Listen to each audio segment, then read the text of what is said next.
story time of how I caught my husband cheating on me with his sister. Yes, his sister.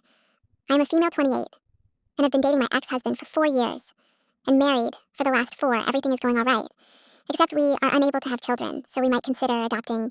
My husband, also 28 years old, works in the same hospital I do, so long hours and a lot of work, but I love what I do.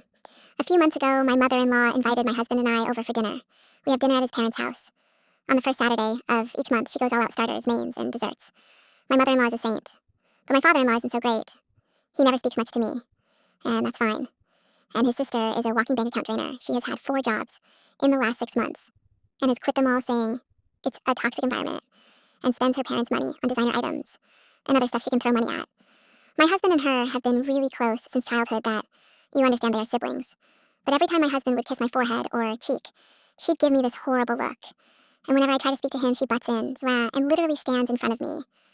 I've spoken to my husband about this, and he just says I'm overthinking things and being insecure. Fast forward a few months, and I was at work, and my husband got the day off. He said he was meeting with some college friends he hasn't seen in a while.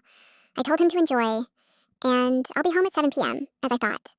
I got to work and felt dizzy and tired, and next minute I'm just down on the floor. My coworkers got me a plastic cup with water and advised I go home. My coworker, Selena, offered to drive me back, so she dropped me off at my house, since I took the bus today. And we only have one car, and my husband has it. So I go take a shower and grab some medicine. After a while, I started getting bored, so I went to the backyard to do some gardening. Time must have flew by, because I checked and it was already 4. I go back into my kitchen and wash the dirt from my hands when I notice my husband's shoes at the doorway and his sister's designer jacket on the coat rack. I don't see them in the living room, but I hear noise coming from upstairs, so carefully. I creep up, and through the crack in our bedroom door, I see my husband with his sister sprawled out on our bed. He was touching her face as she grasped the back of his neck.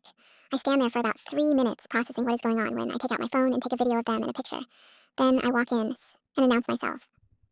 My husband looked pale-faced and remorseful while his beach of a sister smirked at me like she was proud of this. I scream at them both to get out, so they did. Later that day, I get angry messages from his family members, including his mother and father, saying I'm a horrible person and shouldn't be so jealous of a sibling relationship. Either you're telling me this is completely normal, or his sister has told them a whole different story. His mother said she couldn't believe it, and his father said, I'm a horrible beach. The only person I texted back was his father and asked what exactly was told. He said I screamed at his daughter when she was dropping off something she bought for me. I said nothing, but I only sent the video and photo. Now it's a year later, I'm living happily on my own peaceful life. And did I mention I'm hooking up with my ex-husband's dad? XX.